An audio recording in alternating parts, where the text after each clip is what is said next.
हम लोग पढ़ेंगे स्थिर विद्युत बल या कूलम्ब बल। अब उसके बाद हम पढ़ते हैं स्थिर विद्युत बल या कूलम्ब बल होता क्या है। चलिए आइए हम लोग पढ़ते हैं स्थिर विद्युत बल या कूलम्ब बल। स्थिर विद्युत बल या कूलम्ब बल।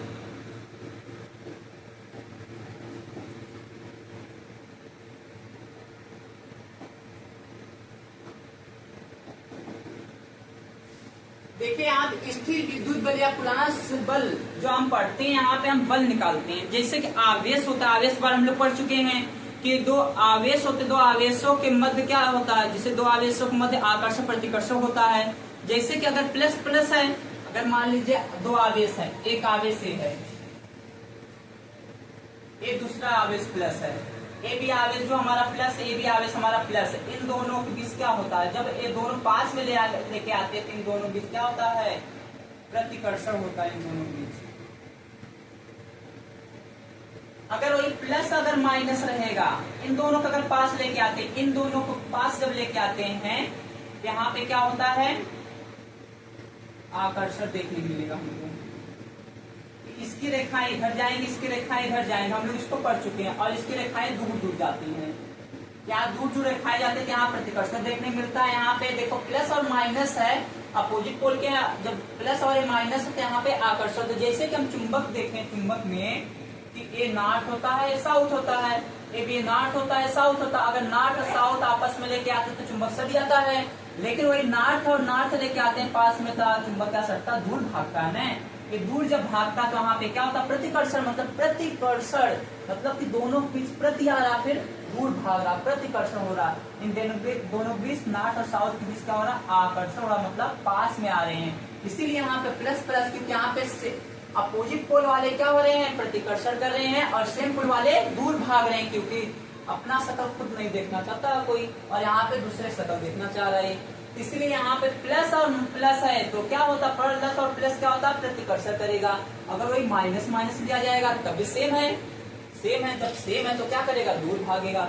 और वही प्लस माइनस है तो क्या करेगा, आकर्षण करेगा।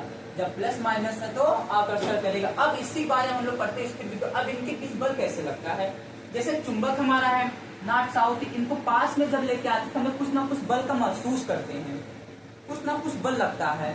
जिसे हम चुंबक लाते नॉर्थ नॉर्थ ले जाने में कठिनाई होती है, उससे बल लग रहा है। उसी तरह हमारे यहाँ पे प्लस जो क्षेत्र होता है, कुछ ना कुछ क्षेत्र होता है, यहाँ पे कुछ ना कुछ का बल लगता है, और वही हमारा बल को कहलाता है कूलम्ब बल कहलाता है, जो कि एफ से प्रदर्शित, कैपिटल एफ से प्रदर्शित करते हैं। इसी बारे हम लोग पढ़ेंगे कि मान लेते हैं Q1 आवेश है, एक Q2 आवेश है, एक Q1 आवेश है और Q2 आवेश है, और एक मान लेते R दूरी पर रखे गए हैं। दोनों R दूरी पे रखे गए, लेकिन हो सकता है प्लस माइनस दोनों होगा, ये भी प्लस माइनस दोनों होगा। जब ये भी प्लस माइनस दोनों होगा तो प्लस प्लस में क्या होता है, प्रतिकर्षण, और प्लस और माइनस में क्या होता है, आकर्षण होता है, और माइनस माइनस में क्या होता है, प्रतिकर्षण होता है। तो हम बोल सकते हैं, दोनों को मिलाकर बोल सकते हैं कि कितने आवेश हैं, दो आवेश, क्योंकि एक आवेश है, एक आवेश है। ये देखो इसका डेफिनेशन निकालिए कूलम्ब बल का, एक आवेश है, एक आवेश है, तो हम बोलेंगे दो आवेशों के मध्य, तो दोनों बीच हो रहा है, हम बोलेंगे इसके मध्य, दो आवेशों के मध्य लगने वाले आकर्षण व प्रतिकर्षण बल कार्य करता है, उसे स्थिर विद्युत बल या कूलम्ब बल कहते हैं। एक बार और देखिए डेफिनेशन, दो आवेशों के मध्य, इन दोनों के मध्य जो होता है, इन दो आवेशों के मध्य लगने वाले आकर्षण व प्रतिकर्षण बल कार्य करता है, उसे स्थिर विद्युत बल या कूलम्ब बल कहते हैं। यही जो हम कूलम्ब बल निकालते हैं, एफ का मान निकालते हैं, कूलम्ब लॉस निकालते हैं, जो कि उनका एक वैज्ञानिक थे चार्ल्स आंगस्टी डी कूलम्ब वैज्ञानिक थे, अपना नियम दिए थे, तो उसी का हम कूलम्ब बल पढ़ते हैं, जो कि उनका पूरा चार्ल्स आंगस्टी डी कूलम्ब है, वही हम पढ़ते हैं अब कूलम्ब बल।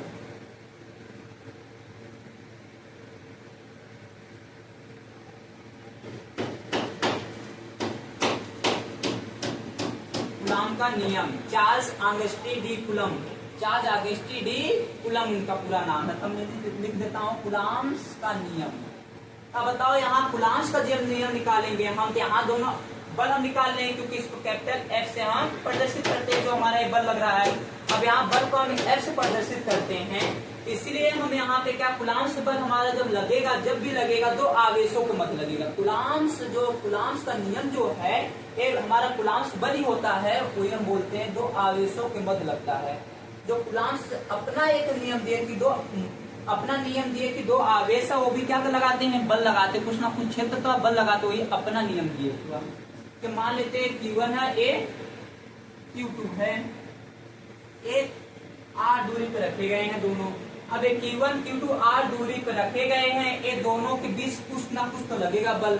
अब जो बल लगेगा वही निकल के आता है, कैपिटल F निकल के आता है। उसको देखते हैं कौन सा बल लगता है। हम इसको कुलाम्स का नियम देखेंगे क्या होता है। दो आवेशों के मध्य लगने वाले आकर्षण व प्रतिकर्षण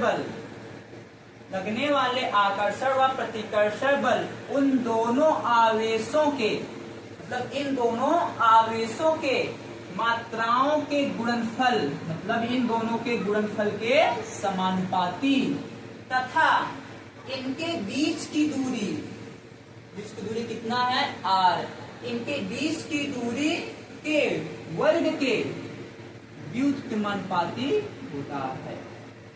कुलाम्स का नियम क्या था, कुलाम जी बताए थे कि दो आवेशों के मध्य लगने वाला आकर्षण व प्रतिकर्षण बल उन दोनों आवेशों के मात्राओं के गुणनफल के समानुपाती तथा उनके बीच की दूरी के वर्ग के व्युत्क्रमानुपाती होता है। एक कुलाम्स जी बताए थे बात। अब बताओ कि यहाँ समीकरण एक इसको बोल देते हैं, इसको समीकरण 2 बोल देते हैं। अब बताओ F directly proportional Q1 Q2 है और F इनवर्सली प्रोपोर्शनल बटा R स्क्वायर। जब दोनों का इक्वेशन फर्स्ट व सेकेंड को मर्ज करेंगे क्या निकल के आता है, F हमारा निकल के आता है Q1 Q2 बटे R स्क्वायर निकल के आता है, क्योंकि इन दोनों का गुणा हो जाता है, क्योंकि एक ही पल हमको चाहिए। F हमारा निकल के आता है Q1 Q2 बटे R स्क्वायर। अब यहाँ डायरेक्टली प्रोपोर्शनल है, जब इस समानुपाती का चिन्ह रहता है तो एक हम इसको जब हटाते हैं, एक हमारा कांस्टेंट आता है, कांस्टेंट जो हमारा K आता है, K Q1 Q2 बटे R स्क्वायर। ये जो K था आपका कुलाम्स कांस्टेंट है, ये हमारा कांस्टेंट आ गया। जब हमारा K कांस्टेंट आ गया, इसका हमारा कुछ ना कुछ कांस्टेंट तो इसका मान भी होगा। अब जो इसका मान हमारा होता है, K का मान है 9 × 10 घाते 9 होता है, 9 × 10 घाते 9 K का मान है।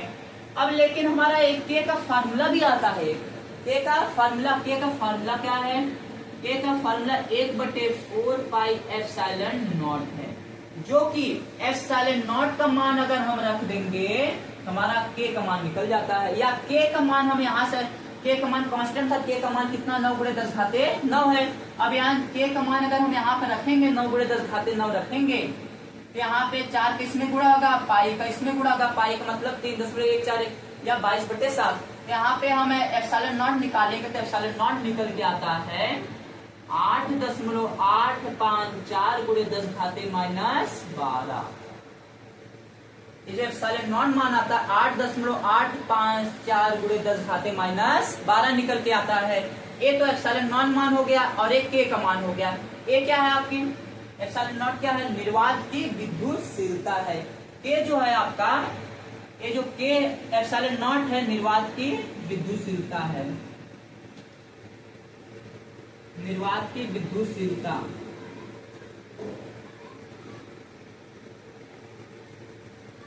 यहाँ से एप्सिलॉन नॉट मान है आपका 8.854 × 10 घाते -12, जो कि यहाँ से निकाल सकते हैं। K का मान यहाँ से हम रख देंगे तो एप्सिलॉन नॉट निकल जाएगा।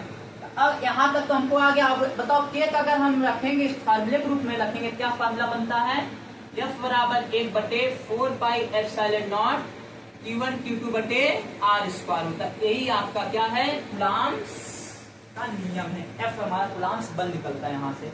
अब इसका मात्रक क्या है, मात्रक हमें F का मात्रक हमारा न्यूटन होता है। जब F का मात्रक न्यूटन होता है तो अब यहाँ पे तो हम न्यूटन लिख दिए, इसका मात्रक न्यूटन है।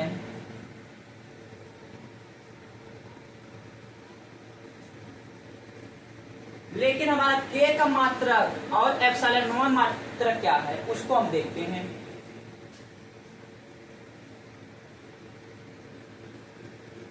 देखिए यहां से अगर हम के का मात्रक निकालेंगे तो हमें क्यू का मात्रक पता है, Q1 का मात्रक पता है, आवेश का मात्रक पता है, आवेश का मात्रक कूलाम है, और इसका मात्रक हमें पता है कूलाम है। इसका आर दूरी है, दूरी का मात्रक मीटर है। अगर हम यहां से अगर मात्रक इसका निकालते हैं के का मात्रक तो क्या निकल के आएगा, F हमारा F इज इक्वल टू के, हमारा यहाँ फार्मूला पहले लिख लेते हैं हम लोग, के क्यू Q1 Q2 बटे आर स्क्वायर। यहाँ से F का कितना है, न्यूटन है, बराबर के का मात्रक निकालना हमको है, और Q1 का मात्रक कितना है, कूलाम है, और ये दूसरा कूलाम है, दो आवेश थे ना, आवेश का मात्रक कितना है, कूलाम है, तो हमारा कूलाम इंटू कूलाम हो जाएगा। अपॉन में आर दूरी है, दूरी का मात्रक कितना है, मीटर है। अब मीटर है तो यहाँ पे स्क्वायर 2 मीटर है ना, स्क्वायर मतलब 2 मीटर, यहाँ 3 रहता है, 3 आर रहता है, यहाँ पे 4 रहता है, 4 आर रहता है, तो यहाँ पे कितना हो गया, मीटर का स्क्वायर। अगर यहाँ से हम के का मान अगर निकालेंगे, के निकालेंगे अगर, तो इसका इसमें गुणा हो जाएगा। जब इसका इसमें गुणा होगा क्या लिखेंगे हम, इसको डिनोट करते न्यूटन मीटर, मीटर को सिंबल दे देते इसका, न्यूटन मीटर स्क्वायर अपॉन ए जाएगा, गुणा हो जाए, भाग में चला जाएगा, भाग में जाएगा क्या हो जाएगा, कूलाम का स्क्वायर। ये मात्रक होता है, के का मात्रक होता है। अब के का मात्रक हम तो निकाल दिए, के का मात्रक हम निकाल दिए, अब एप्सिलॉन नॉट का मात्रक निकालना है। यहाँ से इसको यहाँ पे लेके जाएंगे, इसको इधर लेके चले जाएंगे, तो इसका उल्टा कर देंगे तो एप्सिलॉन नॉट मान निकल जाएगा। देखिए अगर यहाँ से हम के लिख दिए, k is equal to 1/4 pi epsilon naught. अब एप्सिलॉन नॉट अगर हम निकालेंगे तो 1/4 पाई के हो जाएगा। अब के का मात्रक हमको पता है newton metre square upon coulomb का स्क्वायर, लेकिन हमें एप्सिलॉन नॉट मात्रक चाहिए ना। जब एप्सिलॉन नॉट मात्रक चाहिए तो हमें क्या करना पड़ेगा, यहाँ इसका रखेंगे तो क्या हो जाएगा, ये तो हमारा कांस्टेंट है, कांस्टेंट का कोई बीमा होती नहीं, बीमाहीन राशि है, तो बताओ इसका जब देखेंगे तो सबसे ऊपर चला जाएगा, उल्टा हो जाएगा ना, कूलाम का स्क्वायर बटे न्यूटन मीटर स्क्वायर हो जाएगा। अब रही बात इसकी, हम मात्रक निकाल लिए, हम एफ का मात्रक कितना है, न्यूटन है, और हमारा के का मात्रक कितना है, के का मात्रक हमारा है newton metre square upon coulomb का स्क्वायर है, और एप्सिलॉन नॉट मात्रक क्या है, कूलाम का स्क्वायर बटे न्यूटन मीटर स्क्वायर है। अब इसके आगे हम लोग देखते हैं इसका बीमी सूत्र क्या है। अगर हमको इसका बीमी सूत्र, के का बीमी सूत्र पूछेगा तो हम निकाल सकते हैं, और एप्सिलॉन नॉट निकाल सकते हैं। चलिए हम बीमी सूत्र निकालते हैं। हम लोग अब निकालते हैं के का बीमी सूत्र।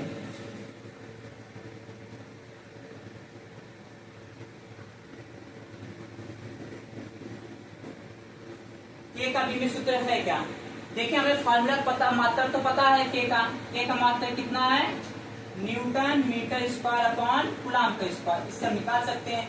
न्यूटन जो होता है बल है, बेटा से बल का मात्रक है न्यूटन ने। अब ये जब बल है तो बल का क्या होता है बीमी सूत्र, m/L/t-2 होता है। और यहाँ पे मीटर है, मीटर का बीमी सूत्र कितना होता है, एक लेंथ है ना, तो उसका लेंथ में नापते हैं, लेंथ का मात्रक ये है, तो लेंथ का इसका हमारा L का स्क्वायर है, क्योंकि यहाँ स्क्वायर है, अपॉन में एक कूलाम का स्क्वायर है, C मतलब आवेश का है कि नहीं, आवेश का मात्रक कूलाम है तो C के स्क्वायर किए, तो आवेश का बीमी सूत्र कितना होगा, आवेश का बीमी सूत्र हम लोग पढ़े AT का स्क्वायर। अब इसको सरल करेंगे, हम सरल कर लेते हैं, इसको हम करेंगे तो ML, एक L था यहाँ पे दो, मतलब इस पे कुछ नहीं, एक L है, इस पे 2 L है, दोनों मिलेंगे क्या हो जाए, क्योंकि देखो a की पावर n गुणे a की पावर n है, तो बताओ बेस से मतलब घाते जुड़ जाती है, m+n हो जाता है। उसी तरह यहाँ पे L है, तो इन दोनों घाते क्या होंगे, जुड़ जाएंगे। जब यहाँ पे क्या हो जाएगा, 2 1 3L हो जाएगा, mL की पावर 3 और t-2। अब रही बात नीचे की, नीचे देखो बीमा कंपनी बोला है नीचे कभी हम लिखते नहीं, और बड़ा ब्रैकेट हमको लिखना है, इसको ऊपर ले जाएंगे क्या हो जाएगा, a इनवर्स और t-2, सॉरी इसको हम करेंगे तो a का स्क्वायर t का स्क्वायर ऊपर जाएगा तो -2 -2 हो जाएगा, a की पावर -2 t की पावर -2 हो जाएगा। अब इसको हम सरल करेंगे क्या आएगा, mL³ t यहाँ टी की पावर -2 और टी की पावर -2। अब बताओ अगर यहाँ माइनस रहेगा, यहाँ माइनस अगर रहेगा तो यहाँ भी माइनस लग जाएगा, तो दोनों जुड़ जाएंगे तो 2 2 4, तो -4 हो जाएगा। और a -2, ये तो आपका k का बीमा हो गई। जब k की बीमा हो गई आपका, तो एप्सिलॉन नॉट बीमा हम निकाल सकते हैं। एप्सिलॉन नॉट बीमा क्या होगी, इसका उल्टा कर देंगे जस्ट, तो हमारी क्या निकल जाएगी, एप्सिलॉन नॉट की बीमा निकल जाएगी। चलिए आप उल्टा करके डायरेक्ट निकाल देते हैं। ये क्या हो जाएगा, इसका उल्टा करेंगे क्योंकि k हमारा k = 1/4 एप्सिलॉन नॉट है ना। अब बताओ इसका उल्टा है कि नहीं, सॉरी यहाँ पे देखिए k = 1/4 epsilon not. Epsilon naught अगर यहाँ पे ले जाएंगे तो नीचे हो जाएगा, नीचे है तो ऊपर जाएगा तो उल्टा हो जाएगा ना। तो बताओ जो नीचे से ऊपर जाएगा तो इनवर्स हो जाएगा कि नहीं, जो प्लस में वो माइनस में हो जाएंगे और जो माइनस वो प्लस में हो जाएंगे। तो यहाँ पे क्या हो जाएगा, m-1 l-3 t माइनस है तो 4 हो जाएगा और यहाँ पे माइनस है तो 2 हो जाएगा। ये तो एप्सिलॉन नॉट की बीमा हो गई। उम्मीद है कि यहाँ ये स्थिर विद्युत बल आपका कूलम्ब का नियम समझ में आया होगा। अगर आप लोग समझ में आया तो वीडियो को लाइक शेयर एंड सब्सक्राइब जरूर करें।